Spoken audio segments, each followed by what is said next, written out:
Soal nomor 11. Dalam masyarakat dengan sistem stratifikasi sosial yang terbuka, setiap anggota yang berprestasi diberi kesempatan untuk A. Berpindah ke kelas sosial yang lebih tinggi, B.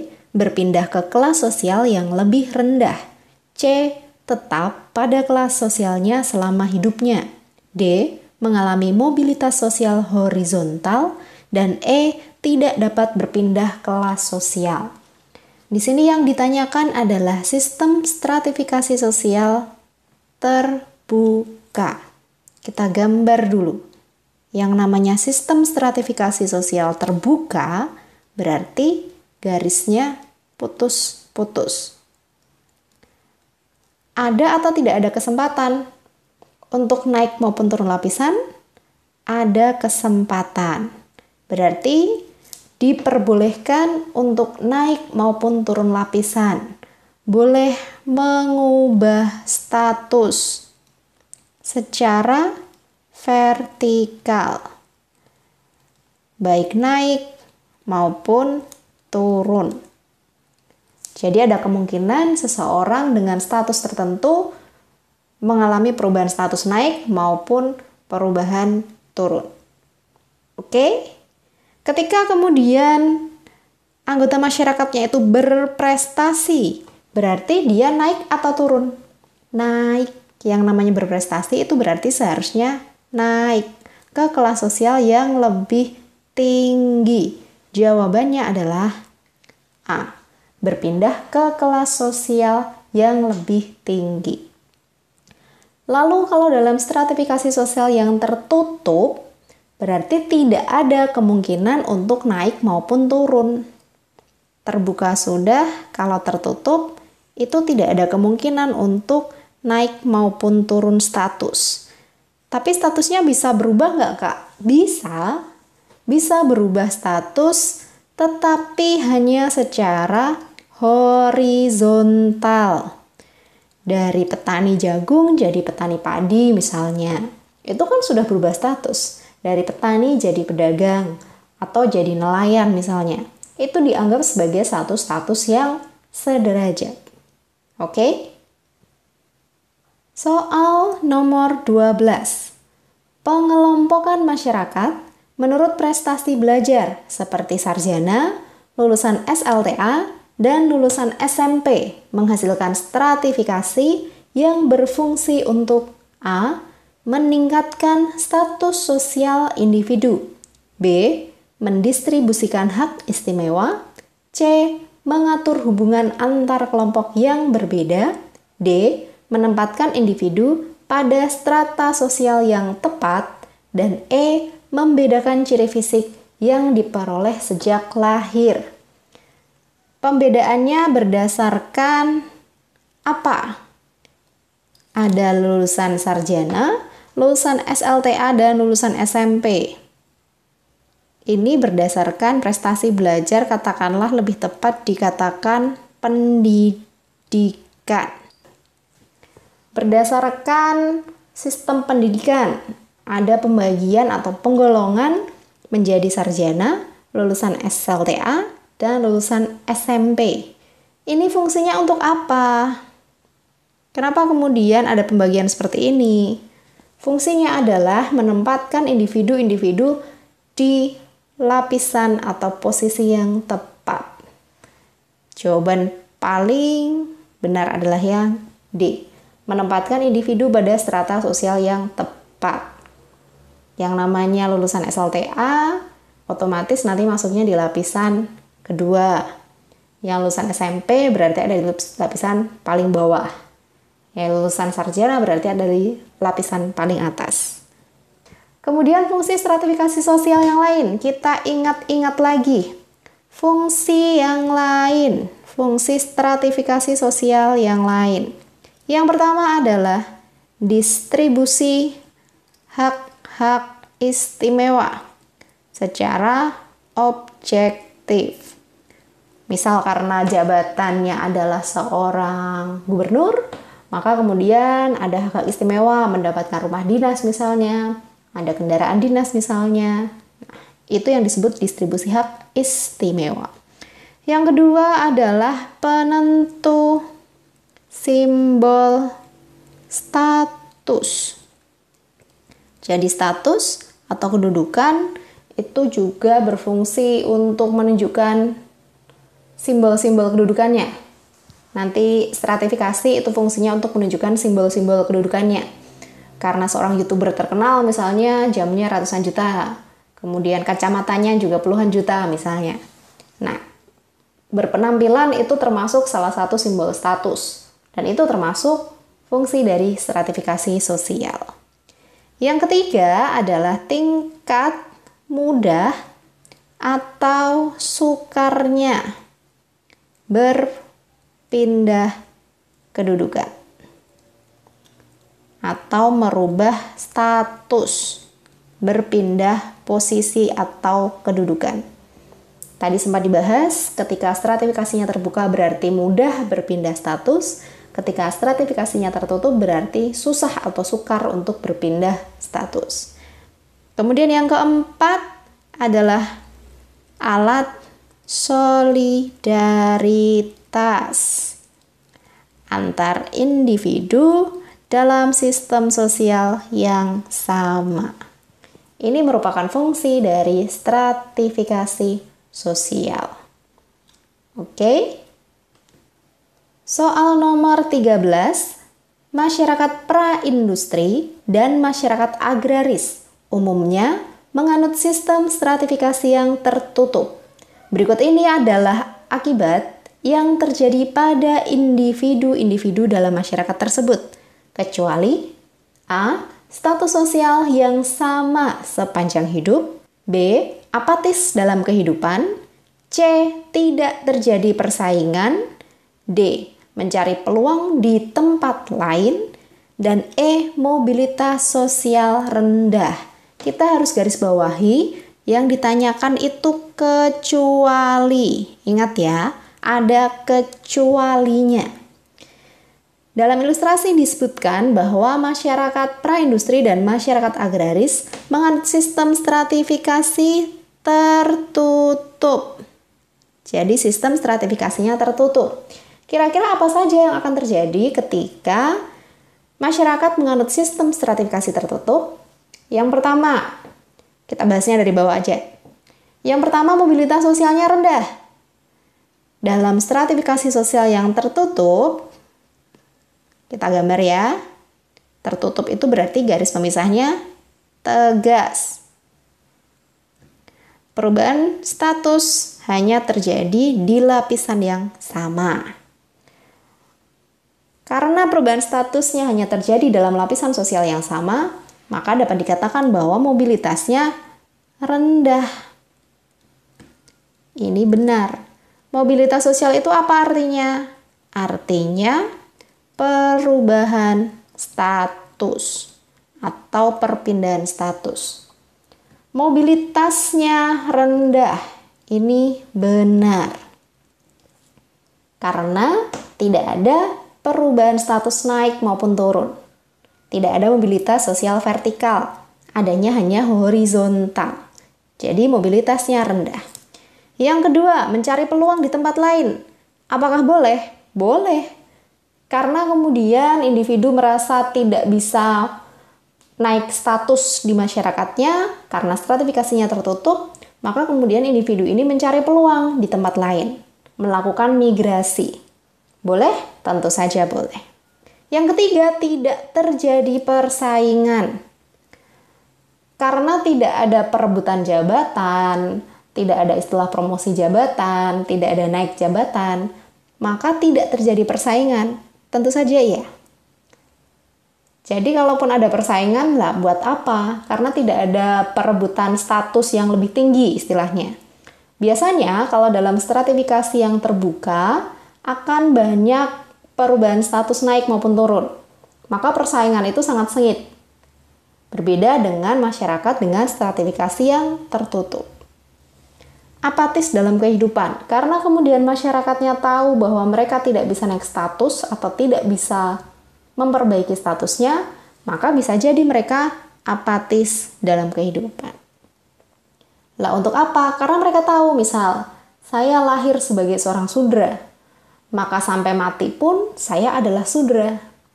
Ya sudah, tidak ada upaya, saya apatis kemudian terhadap kehidupan saya, ya sudah gitu. Nah, yang kemudian tidak termasuk akibat yang terjadi pada individu dalam stratifikasi yang tertutup adalah status sosial yang sama sepanjang hidup. Loh, kok bisa Kak? Bukannya memang status sosialnya sama sepanjang hidupnya? Ini tidak tepat. Kak Di sempat mengatakan bahwa dalam stratifikasi yang tertutup, terjadi perubahan sosialnya, perubahan status sosialnya, itu hanya dalam lapisan yang sama. Jadi bisa ada perubahan status? Bisa. Perubahan status itu bisa. Status berubah bisa. Tetapi memang tidak naik maupun turun. Ini tidak. Karena statusnya berubah secara horizontal. Tadi Kak Di sempat bahas ya. Jadi kalau dikatakan status sosialnya sama sepanjang hidup itu tidak tepat. Karena statusnya boleh berubah, bisa berubah. Hanya saja secara horizontal atau setara atau sederajat. Dari petani jadi nelayan, dari nelayan jadi pedagang misalnya. Nah, itu disebut perubahan status yang horizontal. Karena ini yang ditanyakan adalah kecuali, berarti jawabannya adalah A. Status sosial yang sama sepanjang hidup. Soal nomor 14, stratifikasi sosial dalam era industri menjadi lebih kompleks dan hierarkis yang disebabkan oleh pembagian A. Etnis, B. Pekerjaan, C. Agama, D. Industri, E. Ideologi. Dalam era industri yang ditanyakan ya, eranya industri. Dalam era industri itu banyak muncul pekerjaan-pekerjaan baru. Banyak muncul lapisan-lapisan baru. Lapisan sosial baru bermunculan. Kenapa? Karena kemudian muncul bidang pekerjaan yang baru. Kalau sekarang misal teman-teman beberapa tahun lalu hanya mengenal istilah sistem informasi misalnya atau teknologi informasi, kalau sekarang itu sudah sangat banyak bidang yang berhubungan dengan IT misalnya. Front-end engineer, back-end engineer, kemudian ada yang lebih spesifik lagi nanti ada website, ada kemudian mobile developer, web developer tadi, dan lain sebagainya. Itu adalah bidang pekerjaan yang baru dalam era industri. Oke? Jadi kemudian lapisan sosialnya menjadi lebih banyak, lebih kompleks karena adanya pekerjaan-pekerjaan yang baru. Jawabannya adalah B. Soal nomor 15, perjenjangan sosial dalam masyarakat yang menggunakan ukuran kekuasaan, privilege, dan prestis dapat dikategorikan sebagai perjenjangan berdasarkan 1. Ekonomi, 2. Etnis, 3. Politik, dan 4. Kelas. Di sini yang digarisbawahi adalah ukuran kekuasaan, ukuran privilege, dan prestis. Di awal kita sempat bahas bahwa ukuran atau dasar stratifikasi, kalau menurut Selo Sumarjan, itu ada berapa? Ada 4. Yang pertama adalah kekayaan, kedua kekuasaan, kemudian ketiga ada kehormatan, dan yang keempat adalah pendidikan atau ilmu pengetahuan. Kekayaan kita istilahkan dengan istilah ekonomi, kekuasaan atau wewenang itu politik. Nah, di sini sudah kelihatan bahwa kemudian penjenjangan berdasarkan kekuasaan, privilege, dan prestis itu berhubungan dengan dua hal ini. ekonomi, dan politik. Ya, ada di sini. 1 dan 3. Etnis itu tidak termasuk stratifikasi ya. Kenapa? Karena etnis itu termasuk pembedaan yang sejajar atau nanti disebut sebagai diferensiasi. Nomor 2 berarti bukan. Kalau kelas, Kak, istilah kelas itu sama dengan lapisan sosial. Jadi ada lapisan sosial, ada kelas sosial, ada strata sosial, itu sama. Bukan ukuran. Di sini kan yang ditanyakan ukuran kekuasaan. Berarti ini bukan ukuran. Oke? Jawaban 1 dan 3 adalah B.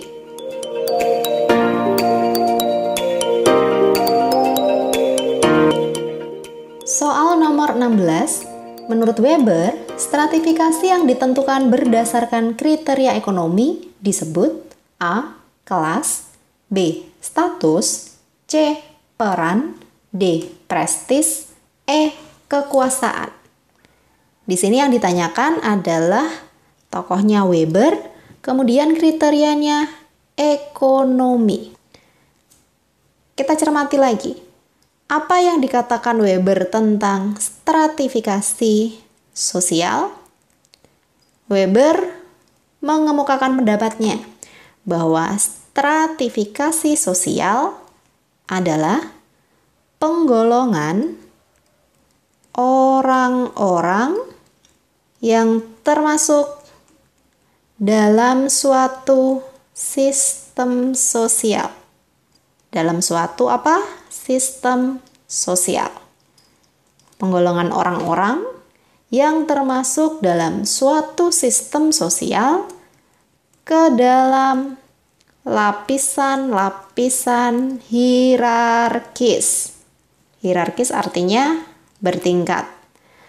Menurut dimensi kekuasaan, privilege, dan prestis. Jadi Weber mengatakan stratifikasi sosial adalah penggolongan orang-orang yang termasuk dalam suatu sistem sosial tertentu ke dalam lapisan-lapisan hierarkis menurut dimensi kekuasaan, privilege, dan prestis. Kemudian Weber mengatakan juga bahwa berdasarkan kriteria ekonomi, masyarakat terbagi ke dalam kelas-kelas yang didasarkan pada apa? Kira-kira kalau Weber mengatakannya didasarkan pada apa? Pada kepemilikan tanah dan benda-benda tanah. Oke, nggak jelas. Kepemilikan tanah dan benda-benda. Kemudian nanti dibagilah ada kelas atas, kelas menengah, dan kelas bawah. Jadi di sini jelas bahwa Weber mengatakan kalau kriteria ekonomi itu terbagi ke dalam kelas-kelas yang didasarkannya pada kepemilikan tanah dan benda-benda. Berarti jawabannya adalah A, kelas. Soal nomor 17, adanya stratifikasi sosial dapat berdampak positif maupun negatif. Salah satu dampak positif dari stratifikasi sosial adalah A. Menimbulkan kesenjangan sosial, B. Memberikan motivasi, C. Mempertahankan posisi masyarakat kelas atas, D. Mempertahankan posisi kelas bawah, E. Berpotensi menimbulkan konflik. Nah, yang kemudian ditanyakan adalah dampak positifnya. Karena stratifikasi itu bisa berdampak positif maupun negatif, di soal ini yang ditanyakan adalah dampak positifnya. Kira-kira dari pilihan jawaban ini yang positif yang mana? Kesenjangan sosial itu jelas negatif. Memberikan motivasi, oke, ini positif. Mempertahankan posisi masyarakat kelas atas, itu juga negatif. Mempertahankan posisi kelas bawah, itu juga negatif. Berarti kan tidak ada kemungkinan kalau dipertahankan posisinya di bawah gitu. Berpotensi menimbulkan konflik? Oke, ini juga negatif. Berarti dari pilihan jawabannya sudah kelihatan bahwa dampak positif dari stratifikasi sosial adalah memberikan motivasi, terutama dalam stratifikasi sosial yang sifatnya terbuka. Karena dalam stratifikasi terbuka ada kesempatan untuk memperbaiki statusnya, untuk merubah kedudukannya, seperti itu. Soal nomor 18, di suatu kota besar, hidup seorang pengusaha kaya yang mempunyai banyak pabrik dan karyawan. Di kota tersebut, ia dikenal sebagai orang kaya dan termasuk kategori kelas sosial atas. Jika kita menggunakan konsep Karl Marx, maka pengusaha itu disebut A. Kelompok proletar, B. Kelompok selebriti, C. Kelompok primer, D. Kelompok borjuis, dan E. Kelompok sekunder. Tokohnya adalah Karl Marx. Konsepnya milik Karl Marx. Marx membagi masyarakat menjadi dua golongan besar, yaitu kelompok borjuis dan kelompok proletar. Kelompok borjuis ini isinya adalah orang-orang kaya atau sering disebut sebagai majikan, yakni mereka-mereka yang memiliki modal dan alat produksi. Jadi mereka-mereka yang punya modal, punya alat produksi, itu ada di kelas borjuis, yakni orang-orang kaya, majikan, tuan, apapun istilahnya. Kebalikannya, proletar isinya adalah orang-orang miskin atau buruh atau pekerja. Mereka tidak punya modal, tidak punya alat produksi. Yang mereka punya hanyalah tenaga. Dan tenaganya ini dieksploitasi oleh para borjuis untuk keuntungannya borjuis. Seperti itu. Nah, di ilustrasi ini yang ditanyakan adalah pengusaha kaya, orang kaya. Kalau orang kaya itu disebutnya proletar atau borjuis? Borjuis. Jawabannya adalah D, kelompok borjuis. Soal nomor 19, sistem stratifikasi tertutup pada umumnya ditemukan pada masyarakat yang memiliki karakteristik A. Penghargaan pada pencapaian berdasarkan kemampuan atau achievement, B. Tingkat mobilitas sosial yang tinggi, C. Sistem stratifikasi berdasarkan tingkat pendidikan, D. Terdapat mekanisme yang menjamin kesempatan yang sama di antara anggota masyarakat, dan E. Kemudahan untuk berlangsungnya perkawinan endogami. Sistem stratifikasi yang tertutup. Oke, tertutup itu artinya apa?